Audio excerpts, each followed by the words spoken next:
Good afternoon, ladies and gentlemen, and welcome to today's meeting of full council. Welcome also to those members of the press and public who are joining us via the live stream. Before we begin, please can I take this opportunity to remind members and officer colleagues to turn mobiles and computers to silent and ensure that when using the microphones, the red light is on and then turned off when you have finished speaking. Move on to item 1, apologies for absence. Can I ask member services to report any apologies for absence, please? We've had apologies from councillors Connor, Marks, Nawaz, Oliver, Purser and Summers. Thank you. Item 2, previous minutes. The minutes of the meeting held on the 2nd of October 2023 are shown on pages 3 to 12 of the agenda pack. I would like to move approval of the minutes. Do I have a seconder, please? Councillor Patrick. Thank you. Members, if you have any comments, then please raise your hand.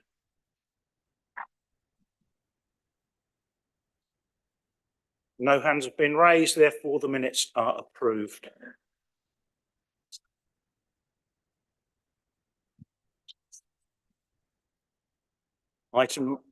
Agenda item 3, civic engagements update. For information, you'll find at pages 13 to 14 of the agenda pack a list of the civic engagements the Vice Chairman and I have attended in the weeks preceding full council. Agenda item 4, to receive any announcements from the Chairman of the Council and or the Head of Paid Service. Unfortunately, I must begin my announcements today with sad news about the recent passing of former district councillors Barry Wales and Florence Florrie Newell. Barry was a district councillor from August 1997 until May 2003 for the March West East wards. During his time as a district councillor, he had been a member of the following committees: Leisure, Policy, Environmental Services, Appeals, Best Value and Staff. Fly was a district councillor from June 1992 until May 2003, and then again from July 2006 until May 2019 for Chatteris South and Slade Lode ward. Flory served on a number of committees, including planning, corporate governance, standards, community services, development and leisure. The Leisure Services Board, Development Control Subcommittee and Development and Leisure Committee. Please can I ask you therefore that you'll join me, if you're able to stand for a 2-minute silence to commemorate Barry and Florrie's lives and their service to Fenland District Council and its communities. Thank you.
Thank you.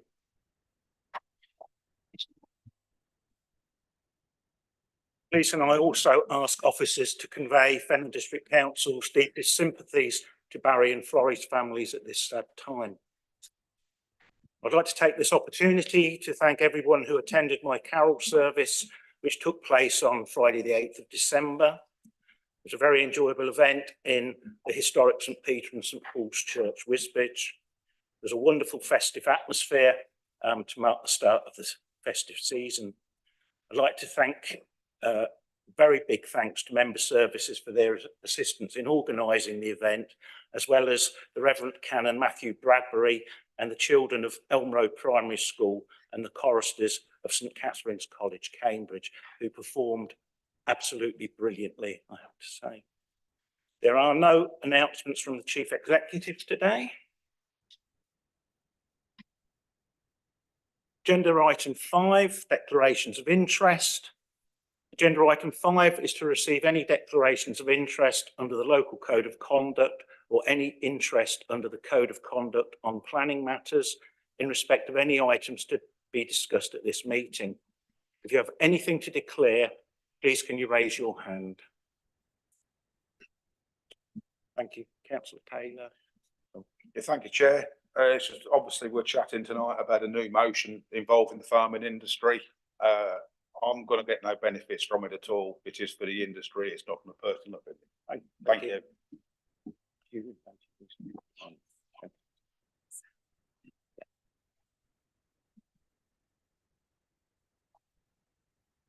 Same mate, same reason. Yeah.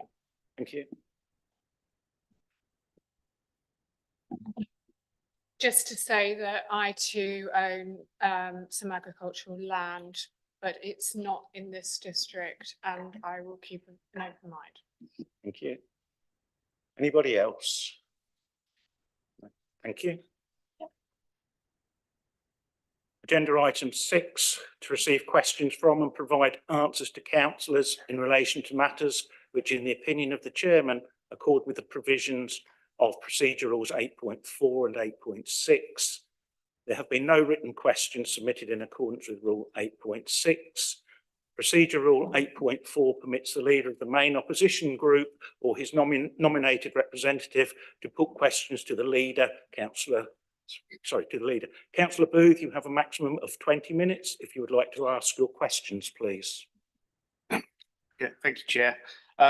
Yes, I just wanted to ask a question of Councillor Bowden regarding the quality organisation report, where it makes reference to the fact about the work of the Audit and Risk Management Committee.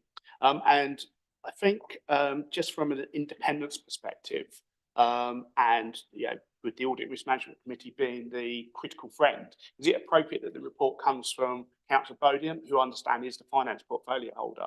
I would have thought that maybe it should come from Councillor French, who's actually the chair of that committee. Maybe we need to have a separate section where we give updates on audit and risk management and also potentially European Scrutiny Committee in these reports in the future to come from those chairs, so that we can sort of delineate the differences in the independence of those committees. Councillor Bowden. Thank you, Chairman. And I'd like to thank Councillor Booth for giving me advance notice of this question. And I'll remind members generally that if I am given advance notice of questions, then I do have the opportunity to research a little bit more, and I may be able to give more complete answers to Council than may otherwise be the case. I have given this a little bit of thought. The portfolio holder briefings are exactly that. The portfolio holder reports, rather, exactly that. They are reports from the portfolio holders. And I'm not only the portfolio holder for finance, but also for governance. And that doesn't mean to say that I perform all or even the important parts of the governance of the council, merely that I have responsibility to ensure that governance and, for that matter, risk management are being carried out in the way in which they should be carried out. That's not necessarily saying that I will agree with it. It also means that I have to be subject to it. But ultimately, I've got a responsibility to ensure that we have a system in place of governance and of risk management, which is appropriate for the council. Where it is necessary, and it happened at the last full council meeting, the chairman of the Audit and Risk Management Committee, that is Councillor Kim French, does come to this council, full council, and does give a report and is able to be asked questions on the subject of the report to do with audit and risk management. There may be other occasions when Councillor French may also come forward. They would not be so pleasant an occasion because if something goes badly wrong, I'm sorry to say, Councillor French may come to this full council to speak on that matter as a matter of urgency. But generally, the opportunity does arise in the normal course of events during the course of the year for the chairman of Audit and Risk Management to come here. And as far as these full council meetings are concerned, as the portfolio holder with responsibility for ensuring that the overall system is in place, I'm pleased to say that it is in place, that the chairman is doing a very good job, and I look forward to continuing challenge from the committee, the Audit and Risk Management Committee, to ensure that both I and the Cabinet continue to do our jobs as efficiently and as effectively as we can. Thank you, Chairman. Thank you. Councillor Booth? That's it, Chairman. Just also wish to extend season's greetings to Councillor Bowden and the rest of the council. Thank you. Thank you very much. Item 8 is a motion submitted by. Oh, sorry. Apologies. Agenda item 7 is to receive reports from and ask questions of Cabinet members with portfolio holder responsibilities in accordance with procedure rules 8.1 and 8.2. These are on pages 15 to 64 of your pack. In accordance with procedure rule 8.1, members will find the portfolio holders briefing report at pages 15 to 64 of the agenda pack. Procedure rule 8.2 permits questions to Cabinet members about any matter which falls within their portfolio responsibilities, and members are reminded that there is a total time allocation of 1 hour for this item. Can you raise your hand if you'd like to ask a question? Councillor Mayor. Thank you, Chairman. This is a question to the Leader of the Council. Most people in this chamber will know that virtually all the bus services have been lost in Fenland. Several large rural villages and settlements have no public bus service at all. Bus services between Peterborough and Whittlesea have been reduced by more than a half, and the late weekday bus from Peterborough to Whittlesea is now non-existent. It's been lost completely, making it very, very difficult for young people and people working shifts to get to and from home. Could the Leader please tell us what action has been taken to reverse the rapid deterioration of bus services across Fenland generally and in Whittlesea in particular? Thank you. Councillor Bowden. Thank you, Chairman, and thank you, Councillor Mayor, for the question. It's not the responsibility of FDC to provide bus services. That responsibility has in recent years moved from the County Council to the Combined Authority, to the CPCA. And what has disappointed me, but maybe not surprised me, is that much of the additional subsidy which has been given by the CPCA to bus services has gone to the south of the region, to the south of the area, rather than to Fenland or, for that matter, to Peterborough. I have taken this up on several occasions with the Mayor and with the staff, and the portfolio holder responsible, Councillor Seaton, together with officers of Fenland District Council, have also taken this matter up with the relevant officers and relevant councillors at the CPCA. It's got to the stage, to be honest, where now in meetings, before I get a chance to say my piece, the Mayor interrupts and says, "Oh, I know what you're going to say, this, that and the other about what's happening in Fenland." So it was with some relief that I received a communication from the Mayor just in the last couple of weeks. And I'll read out a significant part of that, if you don't mind, Chairman, because it's important, I think, to put this response on the record. Dear Chris, thank you for talking to me earlier, and apologies again for the delay in responding to your email. Your observations about the deterioration of bus services over the last 18 months in Fenland are ones, of course, that are a real concern to all of us. Concerns also felt in other parts of Cambridgeshire and Peterborough, and are part of a gradual and declining national trend in patronage.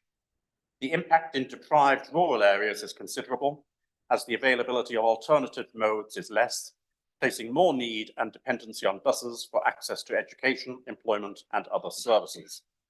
As you know, the situation would have been even worse had we not stepped in to rescue the bus services terminated by Stagecoach last autumn. Your advice on gaps in the current network across Fenland is helpful to see, and I'm grateful to you for sharing. The CPCA team met with your officers earlier this month to discuss, and I will take each of the 3 points in turn. On a basic Sunday service, it's my understanding that only 2 services across the subsidised network run on Sundays. One, the CPCA inherited from the Peterborough City Council, and the other introduced by the previous mayor at Papworth. I think support for Sunday services is an important question for us to address in Fenland and across Cambridgeshire and Peterborough as part of the bus reform process. With your support, we shall do that. Evening bus service between Whittlesea and Peterborough. FDC officers have agreed to find out more details on this, including through discussions with Peterborough City Council, and I would expect with key businesses in Peterborough as well. They will share further details with CPCA colleagues to inform opinions. Wisbech and Chatteris services. As above, there was a proposal in the bus review paper for an introduction of a demand responsive transport trial in Fenland. I understand that CPCA FDC officers agreed to work up a DRT option to address the gaps you have identified, and this may already have happened. If not, I will ask when. Assuming the funding for a DRT in Fenland is agreed by the board, we would look to introduce it as soon as possible in 2024-25. You also mentioned school and college services at Turves and Christchurch. The CPCA and CCC teams are meeting regularly now to look at how home to school and scheduled services can be better integrated. Route 7A in South Cambridgeshire is an example of where good progress has been made. That can be a template, and I've asked that group to include Turves and Christchurch when looking at other options. Thanks again for your time recently and for having been in touch on these matters. I'm sorry not to have replied sooner.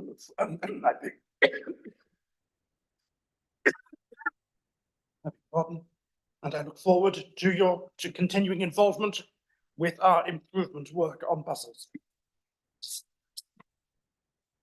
Perhaps, Chairman, that's a sign that I shouldn't speak much more about this subject, other than to say that even if I go hoarse, I continue to raise this issue on a regular basis at all the possible opportunities. Thank you, Chairman. Thank you, Councillor Bowden.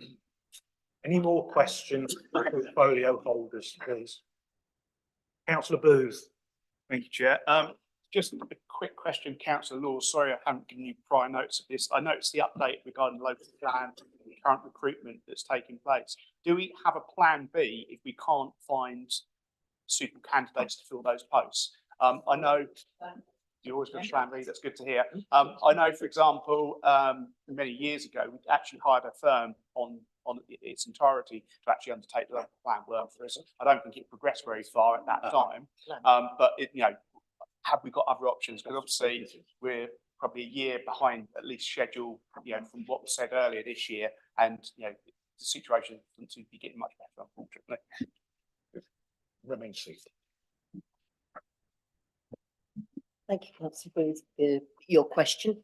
And it's nice to have prior warnings that normally I can answer the planning questions. Where we are at the moment, I'll give you an update because we have advertisements out. Disappointingly, the tree officer's vacancy has been advertised for some time.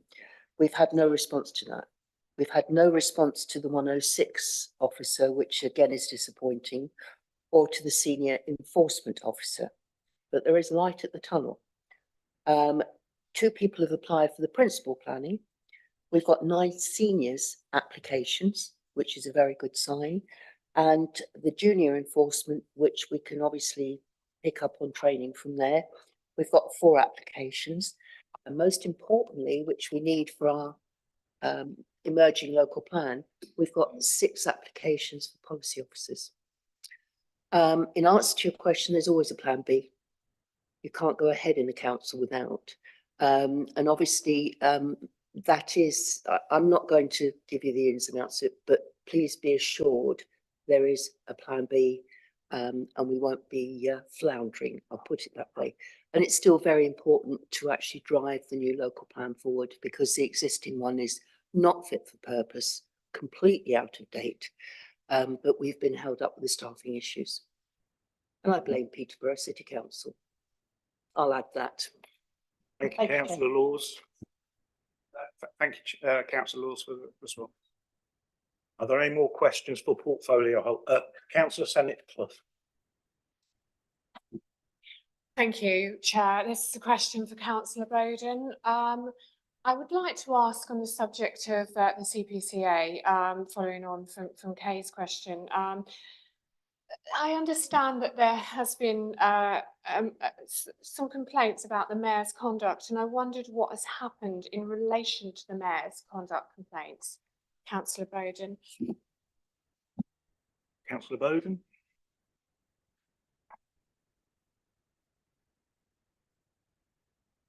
Thank you, Mayor. Thank you, Councillor Senate Clough, for your question.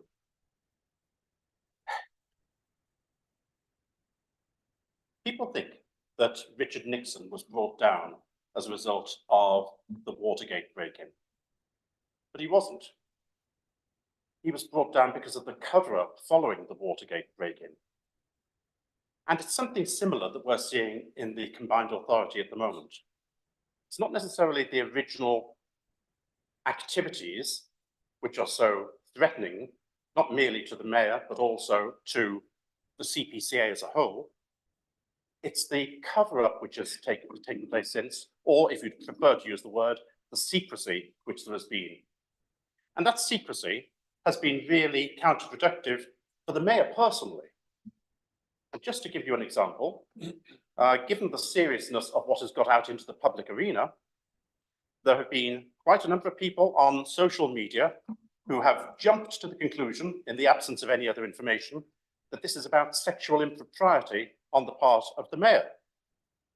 Now, I can tell you, to the best of my knowledge, as a matter of fact, that is totally wrong. But people have jumped to that conclusion with the lack of information there has been. And so long as there continues to be secrecy and obfuscation on the subject of what has actually happened, there will continue to be speculation and people will continue to assume the worst. Now, I'm in a rather difficult position because I have seen some information in the CPCA at board meetings which have been exempt papers, which have been considered in private session. I've also, on occasion, been shown reports which I've had to make a confidentiality agreement that I wouldn't say anything on the subject of what report has been given to me or shown to me. And I'm not going to break the confidentiality agreements that I've agreed to, nor am I going to breach the requirements of keeping the contents of exempt papers confidential. I have to say, I'm not so sure that those items will stay confidential and secret for too long, because too many people know about it and too many people are very angry about some of the activities which have taken place which haven't come out into the public arena. At the recent meeting of the board, there was a discussion which took place, it took 2 hours, about the complaints which had been made against the mayor and the report which there was conducted by an independent examiner into those complaints. But I haven't seen that report. I haven't even seen it under confidential rules, and the report was not made public. Instead, a summary was produced, and that summary is what was in the papers of the Combined Authority Board. And even that summary was quite damning in its way. It said that the matters involved were serious. It did say that the mayor had breached the code of conduct and required the mayor to make apologies for that. But the detail of what was involved, of course, was not disclosed. So it wasn't disclosed what it was that the mayor was apologising for. And it seems to me that on the spurious grounds, as far as I can tell, of GDPR, that the guilty are being kept hidden and the victims are being denied a voice. And I'm not quite sure how long the victims are going to continue to be denied a voice, given how angry some of them are.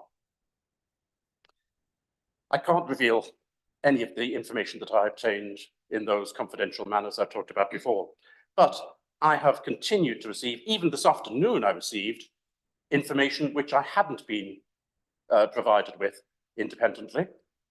I hadn't been provided with by the combined authority, and I feel I'm under no obligation not to say something about that. I have taken legal advice today from officers here at FDC about what I should and shouldn't say, and I'm going to be extremely careful about what I do and don't say. But I have to say that even the report, the summary report which was produced by the CPCA at the last board meeting was quite damning. It talked about, believe it or not, the words actually in the report, paragraph 7.33, if anyone wants to look it up, it talked about a henchman. And it said, that's an astonishing word to use in any official report, I think, a henchman. And it basically said that the mayor had been aware of the henchman's behaviour, did not call out that behaviour, nor did the mayor take sufficient and appropriate steps to stop it, and that his failure to intervene amounted to him condoning such behaviour. And that behaviour was very serious. Some of it mentioned here, making extremely derogatory and potentially even threatening and defamatory remarks about members of staff, senior members of staff. There were a number of things which were involved in all of this, and they are serious, but they are being kept hidden. And as I said, I'm restricted to some extent about what I can say. And so are some other individuals. Because if we look, and I can talk about this because it's public knowledge, look at the statement of accounts produced by the combined authority. And if you look at the staff notes, you find some very strange entries indeed. And these are exit payments. Now, these aren't pay, they're not pension. These aren't the payments that you get if you are sacked and then you get the entitlement for back pay or for notice periods or for holiday not taken. These are exit payments. And it is not unusual. Well, if someone departs an organization, it's not at all unusual for an exit payment to be a payment over and above the amount which they are statutorily entitled to, but which has been agreed between the individual and the employer. And very often, this is connected to a non-disclosure agreement. Not always in the cases we've got here, but very often. And an astonishing amount of £397,000 was disclosed in last year's accounts for these exit payments, extra payments which weren't statutorily permitted for 5 senior individuals, and there were others as well, which were haven't detailed. Now, an authority will not spend that amount of money unless it believes that it is effectively saving money by doing so, which says something about the state of affairs that the council has been in with some of its staff and with some of the departures of its staff. Now, I can't go, as I said before, I've got to be quite careful about going into detail, and I'm not going to go into detail of things which I've been told about in confidence. But at the board meeting, and this is a matter of public record, you can look it up on the website. At the meeting of the board, I asked if it would be permitted, for example, for me to ask questions or make comments about the state of health of some of the former employees of the combined authority who were victims of the situation we're talking about. And I was told that was not appropriate to talk about in public. I had to accept what the chairman said. I asked, is it appropriate to talk about the amounts of money which were spent on home security for members of staff? And I was told again, that's not appropriate for public discussion. Had to accept that. But still, I've been provided with more information than I've got from the combined authority. And some of the things I've seen have been absolutely appalling. And just to give one example, and I would only say that, I would only even mention this, not because it's been alleged by an individual, but because I've seen evidence, physical evidence of documentary evidence to back up the claim. that the combined authority felt it appropriate to pay for Amazon to deliver a personal alarm to a 21-year-old young woman with autism who required it because of feeling under threat. Now, things like that are absolutely outrageous. They really should come out into the open. I'm prohibited from saying anything which I've learned directly from the combined authority. Now, let me emphasize on that matter, by the way, it's not alleged that the mayor himself was responsible for those threats. I'm not suggesting that for 1 second, and I hope it's not true. As far as I'm aware, it's not true. But the whole thing stinks. It stinks of a cover-up, and it stinks of secrecy. And these things do come out in the end. They're not going to come out from me, but they will come out in the end. So the current position is wholly unsatisfactory, and I believe that further investigation is required. And ultimately, I'm quite confident the truth will out. And it's honestly better to be honest about what happened than to try and cover it up. Thank you, Chairman. Thank you, Councillor Bowden. Thank you, Councillor Bowden, for being as open as you possibly can. I appreciate your detailed response. Does anybody else have any questions for portfolio holders? No. Okay, thank you. Item 8 is a motion submitted by Councillor Tim Taylor regarding supporting local farmers. Item 8 is a motion on notice from Councillor Tim Taylor and which appears at pages 65 and 66 on the agenda pack. Councillor Taylor, would you like to move your motion? You have 5 minutes to present the motion and say anything you wish about it. Your next opportunity to speak will then be when summing up. Thank you. Thank you, Chair. Before I start, I wouldn't mind the recipe for what Chris is drinking, actually, because that was an instantaneous cure of something. So we'll have a gallon or two of that in the pot. But it was brought to my attention a few weeks ago that a lot of Liberal-led councils are removing meat and dairy products from all their council places. That doesn't just include council offices, obviously that's schools, nursing homes, children's homes. How can we let that happen? You know, okay, if people want to go meat and dairy free, that's their choice. It's my choice to eat sausages. Everybody else doesn't always agree with that, but we're in a farming community. So the full motion really is, as it says that here, is that Fenland District Council recognises and notes the huge contribution made by Fenland's farmers. We should, personally, I think, be allowed to supply Fenland's council premises and whoever in Fenland needs it with produce, what is produced here in Fenland. 0 miles, fresh, local, sustainable, straight. It's going to save people money all round. Fenland District Council commits to supporting the local farmers, growers and food and drink industries where possible and ensuring that food and drinks provided at council organised events are sourced from local supplies. If plant-based products is provided, meat and dairy options should also be provided. So we're missing nobody out. Everybody has got a choice of what they want. How can Liberals turn around then and say, well, actually, this is what you're having? All meat and dairy free. It's wrong. There's no scientific evidence to prove that meat and dairy free is better than a full diet of meat and dairy products as well. As part of furthering Fenland District Council's environmental priorities, the council will consider ways to encourage residents where possible to shop locally. Great. What more could Fenland want? Local shops, local farms. 0 miles. You can see it being grown 9 times out of 10. You know exactly where it comes from. Let's keep things local if we can. Never mind all the meat and dairy free. That's an add-on. So there is no scientific support to prove that meat and dairy free is the right way on its own.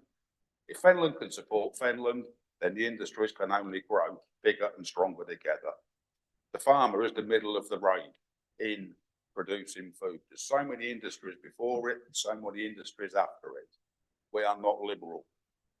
We support every part of industry that is involved with farming. Thank you. Thank you, councillor Taylor. Do I have a seconder for the proposal, please? Councillor Woolard. Thank you, councillor Woolard. You can reserve the right to speak at the end of the debate or at the time of seconding the motion. Do you wish to speak now? I will reserve the right to speak at the end. Thank you. Yeah.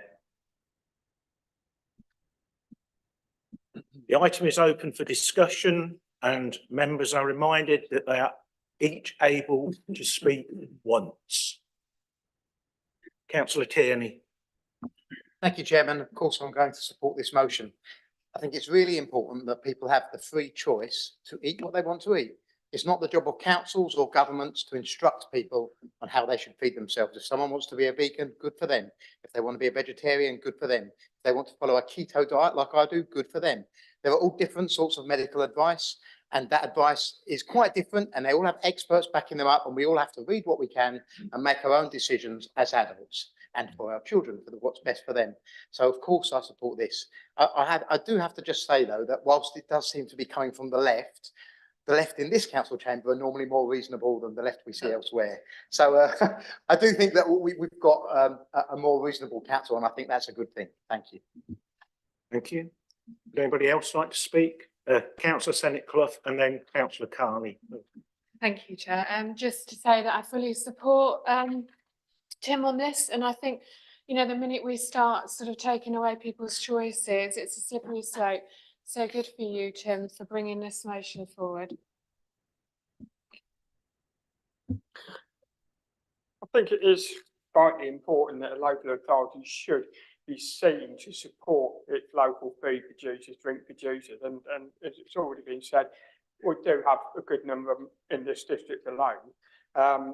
And I certainly think that it is important to remember that there is a choice out there, and as Councillor Tierney has rightly pointed out. And I think also it's good to sort of highlight the fact that this council does support this sort of the lesser food miles. And I'm sure many of us in this room remember earlier this year, or possibly late last year, Hertfordshire County Council going down the route where they were going to be completely and utterly plant-based. I believe I'm right in saying that, which effectively denies people who don't want to eat plant-based products. So I think this way is the way forward. I don't know what the council food and drink procurement policy is, but I certainly think it is worth to sort of throw a weight behind it to show that we're doing the right thing by supporting our local producers. Thank you. Thank you. Would anybody else like to speak on this motion? Councillor Booth.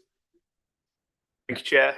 Yeah, I support the motion. I am a Liberal and I believe in free choice. So I don't necessarily agree with some of the comments made earlier. So yeah, I definitely will support this.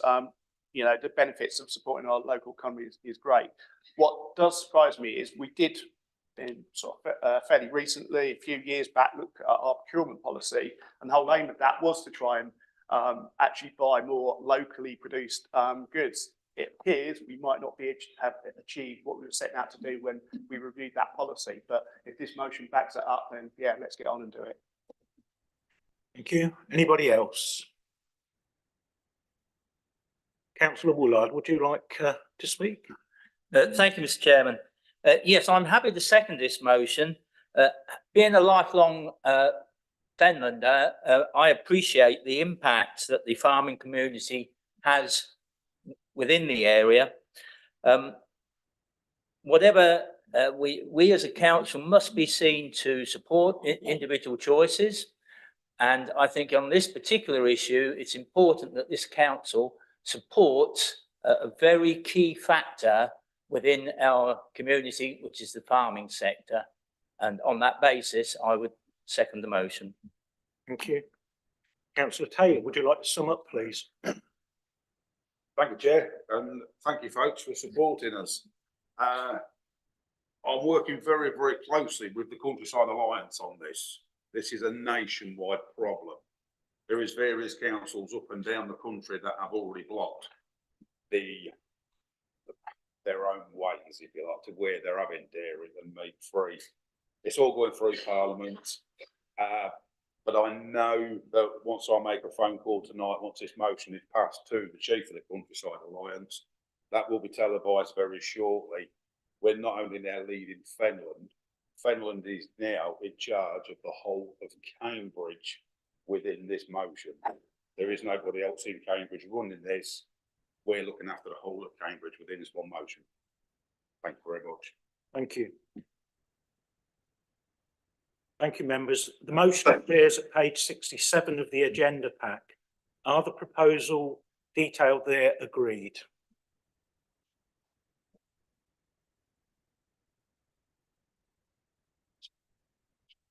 Thank you very much. As there is no dissent, now, thank you. That's passed. Thank you.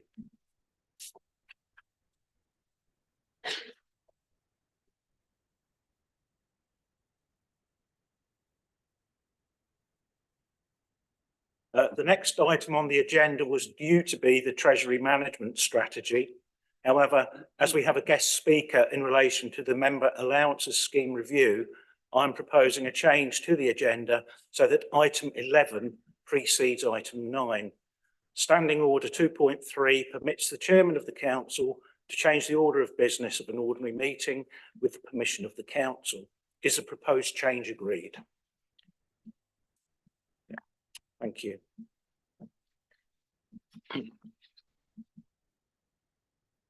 Item 11, review of member allowance scheme. The next item on the agenda is now item 11, which is a report relating to a review of the member allowances scheme and appears at pages 99 to 116 of the agenda pack. We are joined today by Amanda Orchard, who, as chairman of the Independent Remuneration Panel, will be outlining the work that has been undertaken in reaching the conclusions and recommendations identified in the report. Welcome, Amanda. Please, can you come to the lectern and present the work of the panel? You're already there. Thank you. Good evening, everybody. I feel a little bit like a bad penny that keeps coming back. Many of you, I know, will have seen me before, but for those of you that haven't, my name is Amanda Orchard. I am chair of the Independent Remuneration Panel, or IRP, as we like to call ourselves. I'm not a resident of Fenland any longer. I do live in Huntingdonshire, but I have really strong links. And I have a bit of a soft spot for Fenland, I must confess. I grew up here, I went to school and college here. My first boyfriend came from here, he dumped me, so we won't talk about that. And I've got strong family links. I actually own the walking stick and Bible of Miss Peckover, because my grandfather was the last ever chauffeur of Miss Peckover, just prior to her unfortunate demise and then handing over Peckover House to the National Trust. So very pleased to be with you here and actually physically here. The last time I was physically here, we were in the Hudson and you were all sitting in plastic boxes, wearing masks and doing your very best in those circumstances. So it's actually lovely to be here tonight in the council chamber. So, as you probably are aware, the panel meet under a statutory review of member allowances as requested by the council. And that review has to be conducted every 4 years. So the review panel consists of myself, a gentleman called Jed Dempsey and a lady called Nikki Blanning. We are all experienced remuneration panel members. So we actually do work on lots of other local authority reviews in the area, which gives us quite a good perspective really of what's going on elsewhere. But as I said, a bit of a soft spot for Fenland, must confess. They're not here tonight, but I want to thank them for their input. And I'd also like to thank the officers of FDC for their support that they give us. I'd like to thank you, the councillors. You provided your views into this review, either in written format or the good old Microsoft Teams that we've all come to use. You were all very candid with your thoughts, as you always are in Fenland. And you provided your views around the allowances in the context of the financial climate we find ourselves in. But you also gave us some really valuable input about the time commitment required to effectively fulfil the role of a district councillor here in Fenland. And we recognise that there are many, many hours given by councillors at Fenland, and the panel are always struck with the dedication of so many of you to your electorate. I frequently get asked, what is the advantage of the panel being convened to consider remuneration rather than it being set at a national level? So I gave this some thought specifically for Fenland. And I think there's a couple of advantages we can bring versus national government. Firstly, we can tailor the requirements specifically to the authority. As I said, we've done lots of reviews around the region, but every authority is different. That's in terms of geography, financial position, and council makeup. And we look at all those factors to ensure our remuneration recommendations are fair and proportionate. And those are really two very strong guiding principles. All issues that are brought to us are considered, and we do discuss them fully. The other major difference, I thought, us versus national government, was that we listen and react accordingly. This time, the panel considered not only the impact of the combined authority on members, but also the new executive advisory committees, as well as the matter of annual increases, particularly given that the public sector staff were awarded lump sum annual increases in more recent years, and the current scheme did not make provision for this. So we were keen to ensure that the increases can be applied where both percentages or lump sums are given to staff, and hopefully we've made it clearer for you all in whichever set of circumstances arise in the future. We were also keen to recommend a formula on which to calculate the basic allowance to ensure transparency, and that basic allowance is then used as the basis for calculating the special responsibility allowances, the SRAs. So this time, the panel has recommended the introduction of a new SRA in respect of the combined authority, and it's the first time a panel has done this. It is recognised that not all councillors who took part in the review were supportive of this change, but I think it was recognised pretty universally that additional time commitment and the benefits of being involved in the combined authority had for the district. It wasn't a decision we took lightly. I can personally recall it was stated at the very beginning of when I did my first review here that the combined authority was not to cost constituent councils anymore. And that's stuck in my brain for many years. However, I think it's fair to say the authority has evolved over time. And listening to your interesting discussion earlier, it's probably not quite panned out as people saw it maybe initially. But we do consider it fair and proportionate to allocate allowances to those that undertake that work, which we consider to be quite substantial. We've also made recommendations in respect of the basis for a parental leave policy for elected members. That's really a means of improving or aiming to improve the diversity of councillors. Overall, we hope you consider our package of recommendations contained within the review to be useful in providing direction and clarity for the next few years with regards to remuneration of this council.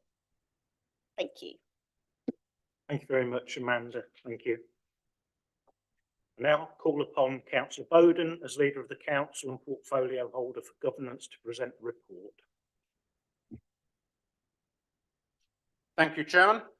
And thank you, Amanda, and thank you, your team as well, for the tremendous amount of hard work and thought which went into your deliberations and the report which you have produced. Members, the way in which this has to work, this is just a legal requirement, is that the report produced by the independent review panel must be presented to you in full as they wrote it. And that is what I am now doing and what I'm now proposing. I have to say that within that report, the changes which are made will mean that the remuneration which is made available to members here will approach the average for the remuneration for the other 5 districts within Cambridgeshire. And I compare us with them because just like them, we have all of the duties and responsibilities and time commitments which are involved with the combined authority. So it's much more appropriate for us to compare ourselves with our other 5 constituent authorities in Cambridgeshire than it is to compare us with Kings Lynn or with South Holland. And I believe that the structure which has been set up here and the formulae which have been set up here should stand the test of time. So I'm very happy, Chairman, to formally propose the report which has been produced by the IRP. Thank you, Chairman. Thank you. Do I have a seconder, please? Councillor Laws. Would you like to exercise your right to speak now or reserve your right to do so at the conclusion of the debate? Thank you, Chair. The conclusion of the debate, please. Thank you. The item is now open for debate. Councillor Davis, you have indicated that you would like to move an amendment, and members will find a printed copy of these proposals on their desks. Councillor Davis, please could you now present your proposals for debate? With your permission, Chair, would you mind if I remain seated? Absolutely. Thank you. I have a knee problem. Thank you. I note the recommendations made by the Independent Remuneration Panel in regard to the review of the current members' allowance scheme. However, I would like to propose some further amendments. I'd like to see the Vice Chairman of the Planning Committee receive a special responsibility allowance of 0.4 times the basic allowance, backdated to 1 April 23. The Vice Chair position of the Planning Committee carries considerable responsibility in the absence of the Chairman, and for whatever reason, and this should be reflected in the scheme. I do have experience of being Vice Chair of Planning Committee for a few years. Some of the papers that come and have to be read are highly complex, can be technical, and of course you could have the position where a Vice Chair is actually asked to chair a very controversial meeting. So I think it warrants, in this case, a Vice Chair allowance.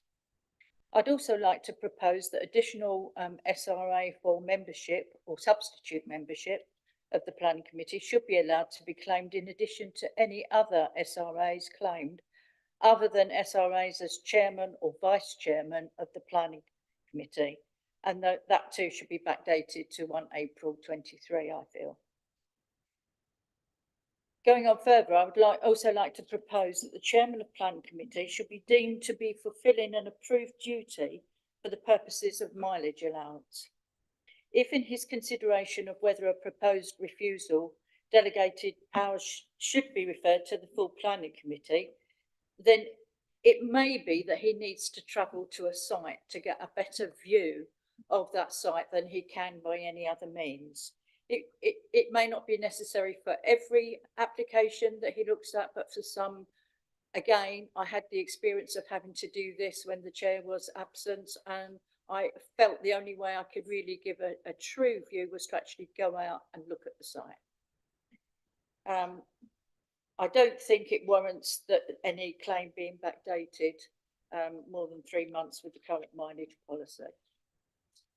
Further, I'd also like to propose that the Chairman of the Heritage, Arts and Culture and the Farming and Rural Committees should each receive an SRA amounting to 0.35 times the basic allowance to commence on the dates of confirmation of their chairmanship at the first committee meeting date. Thank you, Chair. Thank you. Do I have a seconder? Councillor Kim French, thank you. The proposed amendment. Oh, sorry. Councillor French, will you speak now or reserve your right to speak at the end of the debate? Speak at the end, Chairman. Thank you. The proposed amendment is open for debate. Councillor Booth. Thank you, Chair. I know we're not allowed to ask members of the public regarding questions regarding this, but I'd be interested to know if this would run past the IRP. I suspect it wasn't. And if that's the case, then I cannot support this amendment. The whole point about independent remuneration panel is it's independent, it sets the pay. I think when councils start to interfere and tinker, we get away from the whole principle of how these member panels were created and set up.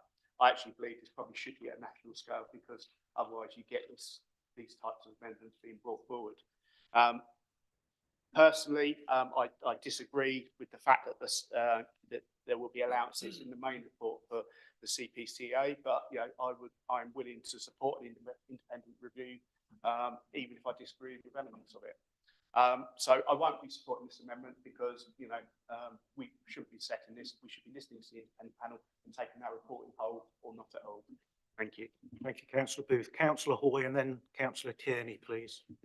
I agree with what Councillor Booth says about the CPCA, because I remember when the CPCA formed, we did all say about, you know, it's going to be costing more money and there's going to be lots of allowances. And every time we've had an IRP, I know a number of us have said we should not have any money for the combined authority.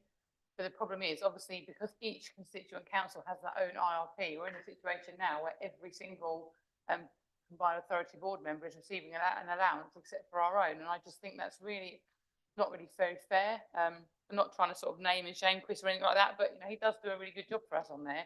We are all the things that we've already heard today. That's because he has got his finger on the pulse. He is listening to what's going on there, and he is representing Fenland. And it's a bit, what does it say about our leader if we don't, you know, they aren't remunerated, and every single other leader in the whole county is.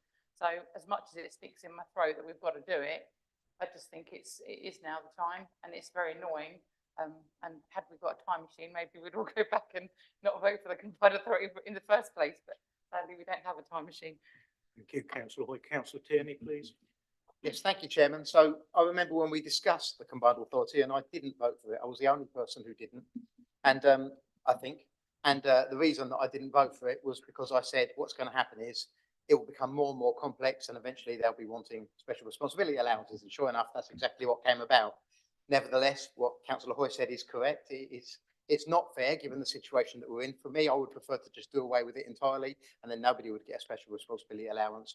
But while that work has to be done, it's correct that the person who has to do that work is remunerated for it. So I'll be supporting that. When I spoke, I wrote to the independent people about this and said I didn't think we should receive any rise, the same as I always do, same as I always have, because I think it shows good leadership to not take a rise when people are struggling out there. But I think I will support it this time, and it will be the first time I've ever done so. And I'd like to explain why, because it's a diversion for me. I think I'll support it because you can't forever say nobody has a rise. I always think that councillors deserve to be remunerated for what they do. I think we all work hard regardless of party, and we all do the best we can for people. It's the only thing for me is showing leadership in difficult times, but those difficult times have gone on a long time. They affect us as well as everyone else. So my feeling about it is, as long as we can carry on delivering the good work we're delivering and freeze council tax again, then I'll support it. Now, we don't know that at the moment, I accept. So the way I feel is I'm going to vote for it, but if we are unable to freeze council tax next year, then I won't take it. That's how I feel about that. In regards to the amendments, I think they're all very fair, actually. I think they're very astute. The planning committee does have much additional responsibilities, and this reflects that. Of course, the two new committee chairmen should be remunerated in the same way as other committee chairmen are. So I think that's completely fair, and so I'll be supporting the amendment. Thank you. Thank you. Would anybody else like to speak?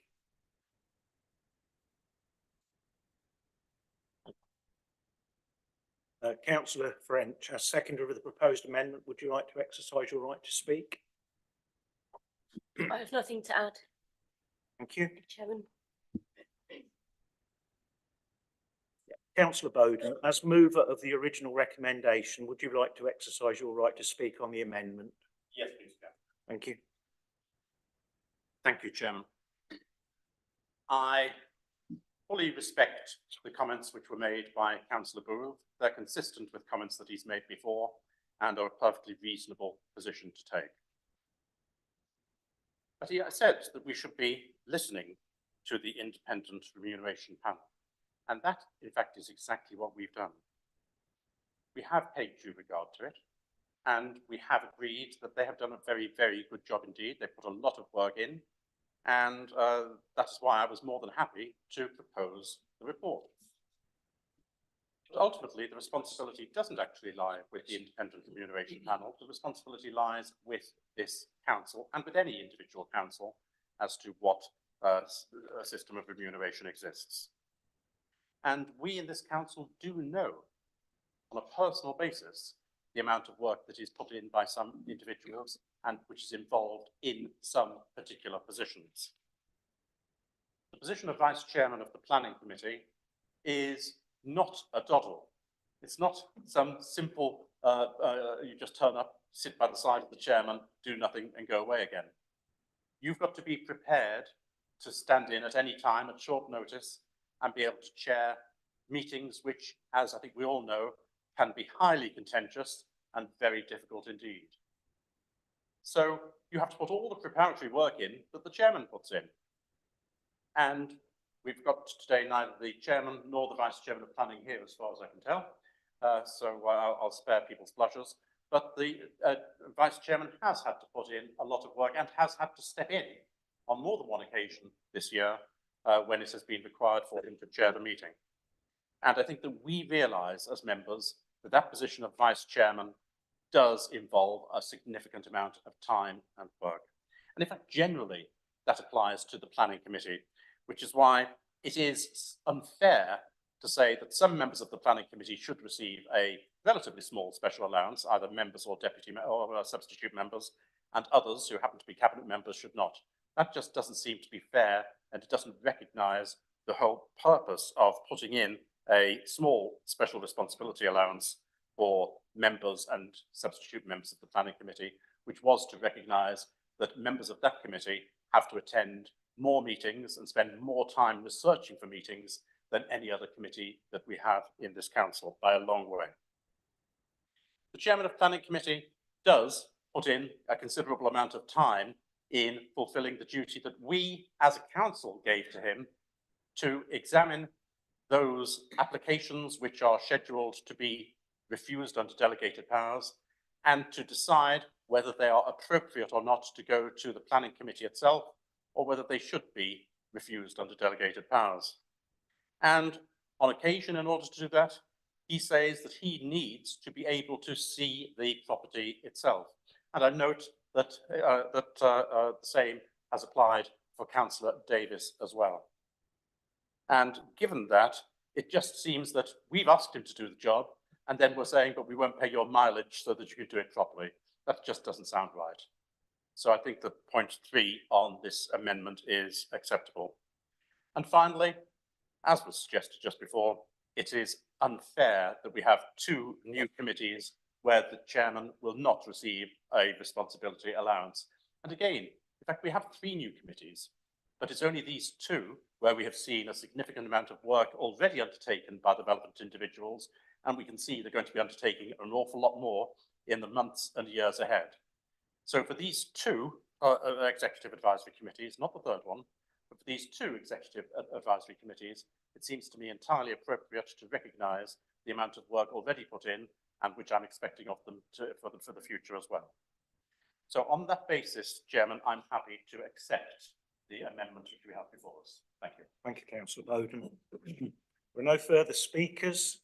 Therefore, the proposal is that the original recommendation is amended so that, point 1, the Vice Chairman of the Planning Committee receives a special responsibility allowance of 0.4 times the basic allowance, which is £2,122. Point 2, the additional special responsibility allowance for membership or substitute membership of the Planning Committee should be allowed to be claimed in addition to any other SRAs claimed other than SRAs as Chairman or Vice Chairman of the Planning Committee. Point 3, the Chairman of Planning Committee shall be deemed to be fulfilling an approved duty for the purposes of mileage allowance if, in his consideration of whether proposed refusal under delegated powers should be referred to the full Planning Committee, he travels to the site of an application. Point 4, the Chairman of the Heritage, Arts and Culture and the Farming and Rural Committees should each receive an SRA amounting to 0.35 times the basic allowance, which is £1,856 each. And point 5, amendments 1 and 2 to be backdated to the 1st of April 2023, amendment 3 to be backdated by 3 months as per the current mileage policy, and amendment 4 to be backdated to the date of appointment as chairman by the relevant committee. Members to note, the additional cost of these proposals is £7,365 plus any mileage claimed throughout the year. We will now move to the vote. Can I ask member services to count, please? All those in favour, please raise your hand.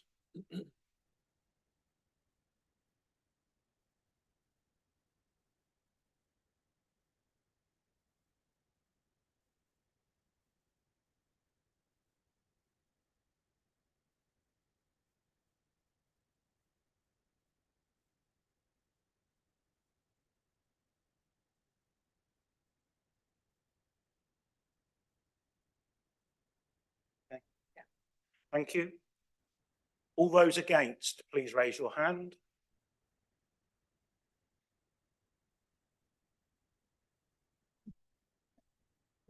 Thank you. Any abstentions?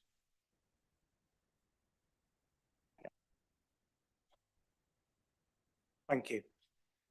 May I now call upon member services to announce the outcome?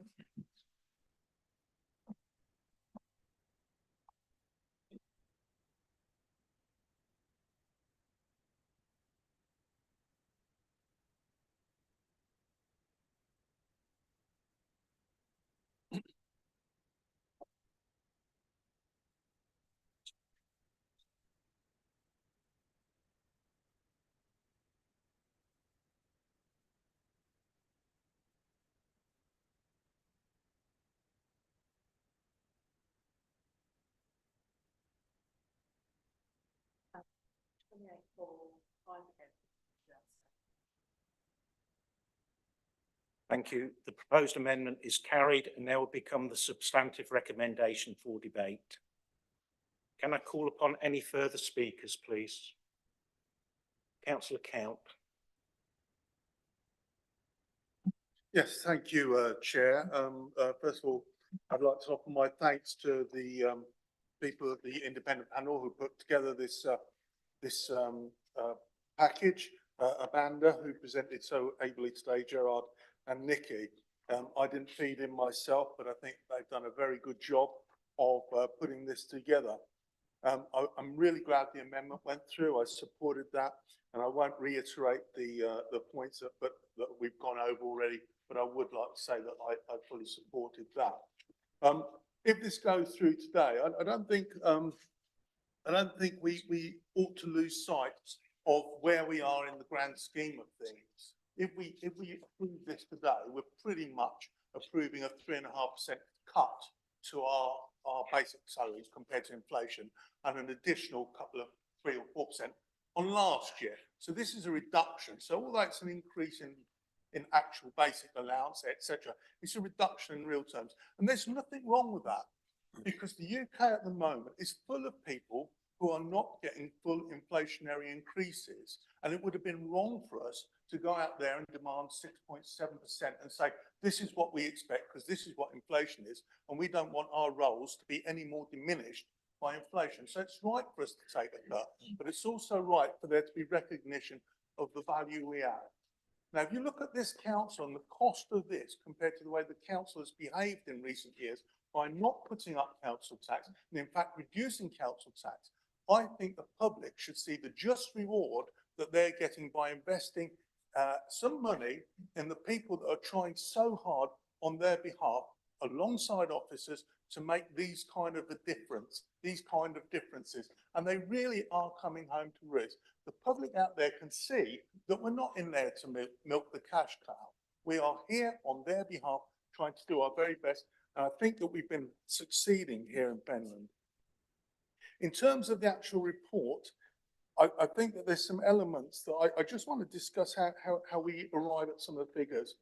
So there's some very robust thinking, and it's identified with the formula of you take how many hours, that's acceptable, you multiply your subsidy to the public at 50%, that varies from 30 to 50% across the nation, and you use the local rate, average rate per hour to give you a figure. And I think that's a very robust formula, and it works very well, and that gives us the basic rate which stands so well. And then this is based on a lot of the information that the independent panel receives, and they receive a lot of information from the members that are fed into them. They receive information from looking at other councils. They receive information from legislation that they have to stay within, and they come up with a report. But one of the fundamental pieces of information that they get, which I find difficult, is they always get the previous recommendations. So what you get is basically almost a lock-in of, well, we used to do this, so how much do we tinker with it? So up and down the country, people go, how much do we change the last recommendations, almost as a starting point, rather than a fresh sheet of paper and saying, what would we do if it was that? And that's why there's largely a very similar IRP to the previous times. I don't disagree with that as being used. I just think it's quite helpful, if you're going to do that, that there are some areas where we could, for the next RRP panel, perhaps perform some improvements to the way we go about it. Not on that basic formula, but when we get onto the SRAs.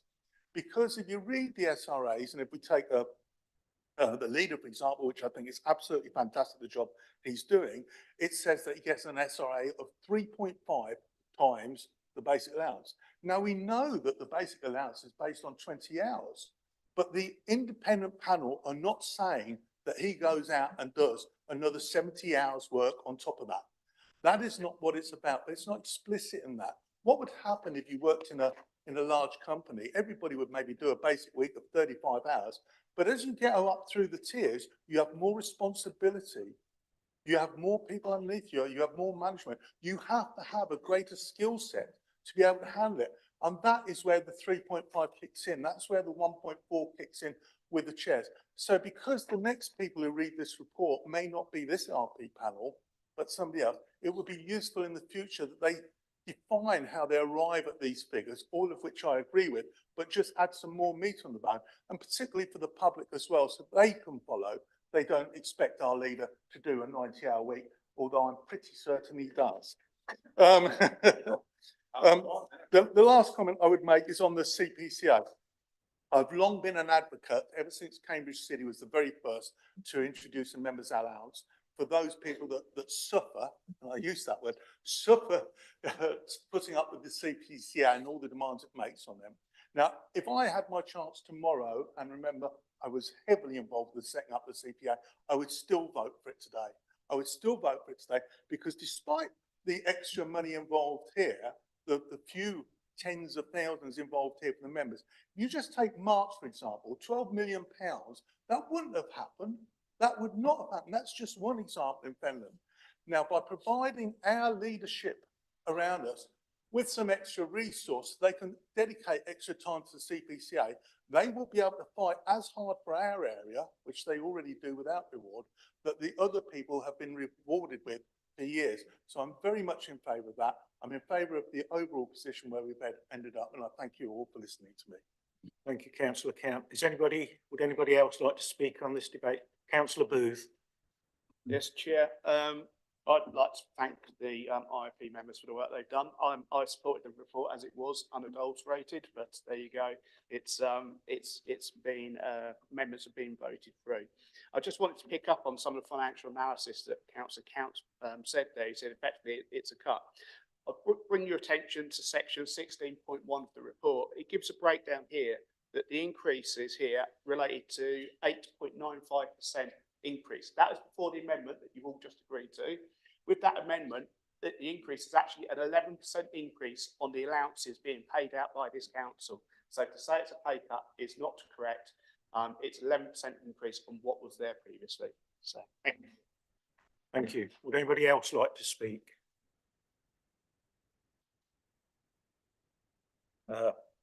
Councillor Laws, would you like to exercise your right to speak now? Thank you, Chair. I think everything's said that's needed to be said. Thank you.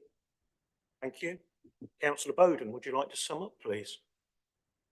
Thank you, Chairman. I'd like to thank everyone who spoke today. And when I say everyone, I include Councillor Booth in that, because it is very important indeed that all honest voices are heard. And I think we heard a lot of honest voices today, even if there were some differences between us. I do want to reiterate my thanks to Amanda and my thanks to her panel. We have paid due regard not merely to the results of this report, but also to the methodology used in order to reach it. And we are very grateful for all of that work. And no doubt we will, at some stage in the future, again, probably in 4 years' time, look at this, and there will be comments made by councillors and by others. And the next independent review panel, which I hope also includes Amanda, will then consider what the appropriate thing to do is then. We have very largely accepted what is in the independent review panel's report. There have been 4 extremely specific amendments that we have agreed to, none of which fundamentally change what the independent review panel suggested. I'm therefore very happy, Chairman, to propose that we accept this motion as amended. Thank you. Thank you, Councillor Bowden. As there are no further speakers, we will now move to the vote. By way of reminder, the recommendations are set out in detail at pages 98 to 101 of the agenda pack and as subsequently amended in accordance with the additional paperwork on your desks. I will not read them out in detail, however. Members are requested to acknowledge receipt of the IRP's report and approve the updates and amendments proposed to the scheme in relation to basic allowance, special responsibility allowances as amended, co-optees allowance, travel and subsistence as amended, dependents carers allowance, parental leave, backdating allowances, annual adjustment of allowances, independent and deputy independent persons allowances, pensions and equipment. Members are also requested to consider an interim review in 2 years' time, with the suggested primary focus being the recently formed executive advisory committees, with the next full review taking place no later than December 2027. We will now move to the vote. Now, member services to count them, please. All those in favour, please raise your hand.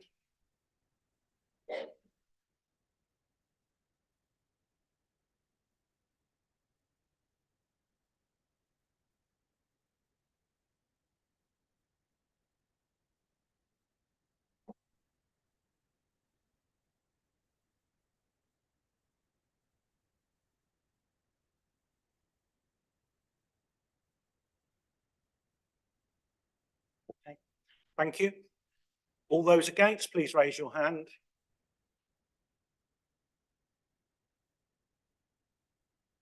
Thank you. Any abstentions, please raise your hand. Thank you very much. I'll now call upon member services to announce the result of the vote. So there's 34, 5 against. Thank you. The amended substantive recommendation is therefore carried. And thank you again, Amanda, for your attendance and for the presentation of the IRP's report. Thank you very much. Now back to this one. Okay.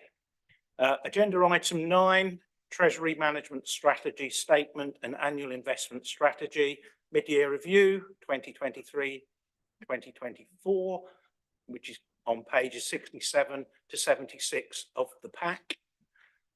So we're now back to the original order of business, which is item 9, the Treasury Management Strategy Statement and Annual Investment Strategy, Mid-Year Review for 2023-2024.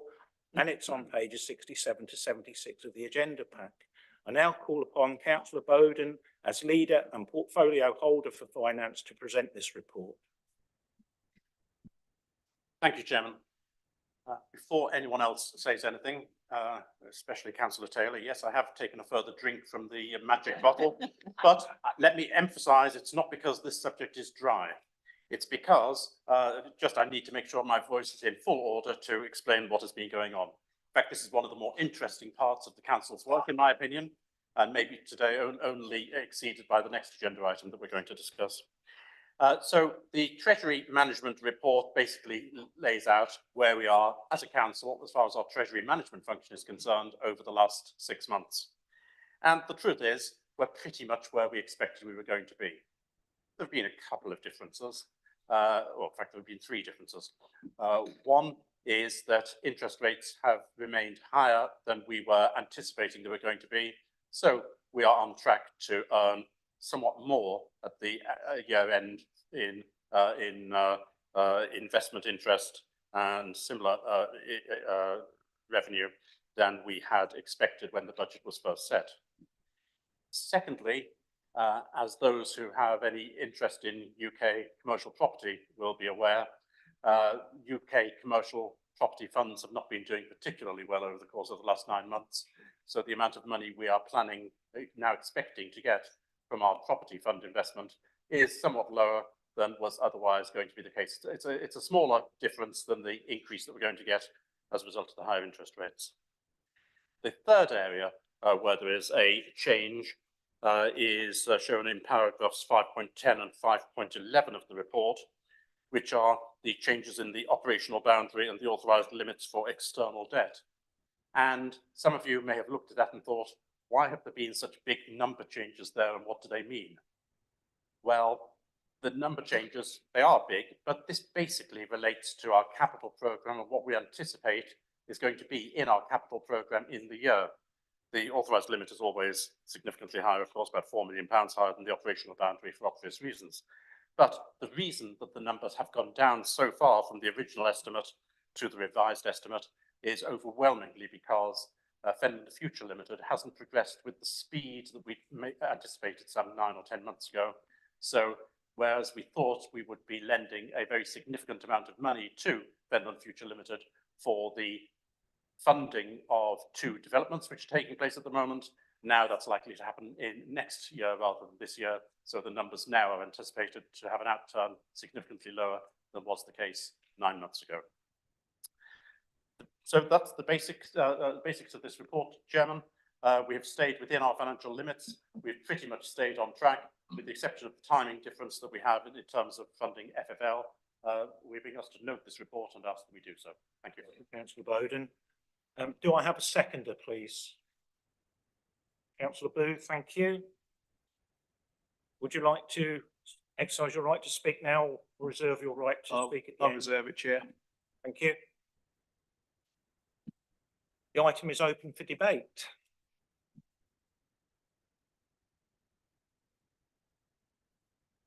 Nobody wants to speak. Councillor Booth, would you like to speak now? No further comments, Chair. We have discussed this at the Audit and Risk Management Committee. It's been looked at in some detail, so I just moved the motion. Thank you very much. Councillor Bowden, would you like to sum up? Formally, Chairman. Thank you. Thank you, members. The recommendation is at page 67 of the agenda pack and is for full council to note the content of the report. Is that duly noted? Yeah. Thank you.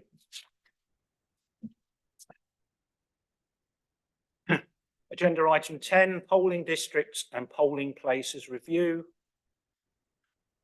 This is the final item on the agenda, and it's about polling districts and polling places review, which appears at pages 79 to 98 of the agenda pack. And now call upon Councillor Bowden as leader of the council and portfolio holder for governance to present the report. Thank you, Chairman. I would very much like to go through this polling district by polling district and polling place by polling place. It's a very interesting subject. Unfortunately for me, this whole exercise had been done very recently anyway. So although it is a legal requirement for us to do a polling district and polling place review at this time, there was very little which actually needed to be changed. So I don't have the justification to go through this on a one-by-one basis. The main changes that we've had are particularly in March South, where there has been a change and an increase in the polling districts to recognise the significant expansion, residential expansion that's already been there, and there's more yet to come. So it was necessary to change the polling district boundaries and the number of polling districts. Additionally, in Wimbledon Parish, it was no longer possible for us to find a separate location for residents of Stoney to vote. So the whole of the parish of Wimbledon will now vote together at Wimbledon Parish Hall. In Whittlesey, we had 2 significant concerns with the original report which was produced. The first was the suggestion that the residents of Turves would need to go to Coates in order to vote. And the second was the lack of suitable polling stations in the Whittlesey Northwest ward. I'm pleased to say, with a lot of hard work from officers, that we have found a location for a polling station in Turves, a private residential house, I have to say, and now it will not be necessary for residents in Turves to exercise their franchise, having to walk or to go by car all the way to Coates. In Whittlesey Northwest, I'm also very pleased that we found a location for the easternmost of the 2 polling districts in Whittlesey Northwest, and that it's going to be possible for us to continue to have 2 polling stations to cover a 2-member ward. So with thanks to the officers who played a large part in getting this report to where it is, I'd like to propose this report, Chair. Thank you, Councillor Bowden. Do I have a seconder, please? Councillor Miscamblen, would you like to exercise your right to speak now or reserve your right to do so at the conclusion of the debate? Reserve. Thank you. The item is open for debate. Councillor Booth. Thank you, Chair. I'm happy with the majority of the report. The one area that I've got concern with is regarding the polling station for Guy Hearn. So I refer to, I think it's page 89 of the pack, where we had the response from Wisbech St Mary Parish Council. I should also declare that I'm a member of Wisbech St Mary Parish Council. And if you, and the recommendation there was to move it to the community room because that's now established and is recognised, I think, within the village of Guy Hearn as a hub to go to, has regular coffee mornings, there's events happening there, it's a very active committee that are running that. Now, the comments on the reason why it's been discounted again is that they say that they'd previously visited it, i.e. they hadn't visited it recently. If they'd visited the community room recently, they would have found that the parish council have actually done a lot of work on the access into the community room. So we've now got more street lighting. We've got an enlarged car park at the front of the facilities. And also the fact it says that the tarmac roadway is blocked off. Well, it's not necessarily blocked off, it's locked. That can be overcome. And there will actually be additional car parking outside the community room because the parish council is currently going through the process of expanding that car parking. So it's a pity that they haven't actually engaged with the community to actually see what's happened. A lot of this has happened over the last year. So admittedly, it would have been, the previous review. Yes, I understand some of the comments. So I would actually like to see this report amended so that the community room at Guy Hearn is actually included as a potential polling place, because a lot of work has been done to make it more accessible and there's more work ongoing, and it is a suitable building, and the community are actually using it actively. So I don't think there are any barriers to actually using it as a polling station. Thank you.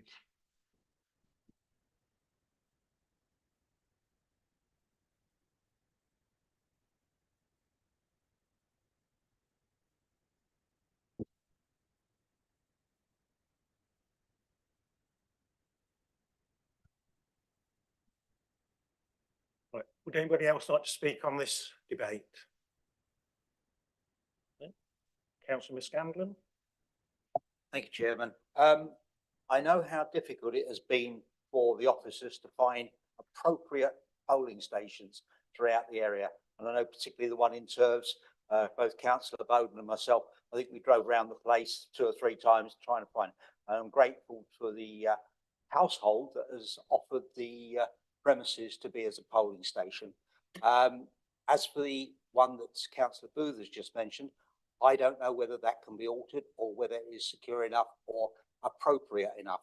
Officers have obviously looked at it, turned it down at this moment in time. Now, it may come forward in future that it is a totally suitable place, but at the moment I support this motion wholeheartedly because it gets rid of the where do we go. We know for a fact in Turves that the original polling station at the Shoes was central to the village. The new one is at the old schoolhouse, which is right down the other end of the village. So people within Turves are actually slightly inconvenienced by the new polling station. But it is there and it is in the village, so they don't have to travel to Coates. So I fully support this. Thank you. Would anybody else like to speak? Councillor Booth. Yeah, it's a point of, I guess, clarification. I mean, the whole point about what I'm saying is that this location was looked at in the previous review. There's been substantial changes made to the access road. They're not disputing the fact that the community rooms are suitable as a polling location. And I think if they work with the the community centre committee, they would actually make the tarmac access way open. That they're very engaged in trying to get things done in Guy Hearn at this new facility, and that's why I'm concerned that actually we haven't actually engaged with them. So I'd like to see the community room added as a potential location. Thank you, councillor Booth. Councillor Bowden, please. Thank you, Chairman. It would have been really helpful to have heard about this before the meeting, and we would have had an opportunity to get it sorted out then. The actual allocation of polling places at any election is the responsibility of the returning officer. And the returning officer has to be satisfied that what is being proposed is acceptable in a whole host of different ways. Having said that, and that's the reason why it's just not possible to make that change exactly at this time. Having said that, I'm more than happy to agree, if it's acceptable to Councillor Booth, that the Guy Hearn Community Room be included as an option subject to further investigation by the returning officer. And if that change could be delegated to the returning officer and to me to consider, then I'm more than happy to accept that. And if it turns out that the community room is an acceptable location, then it will be inserted within the list. Chair, I'm more than happy with that proposal from Councillor Bowden. Thank you.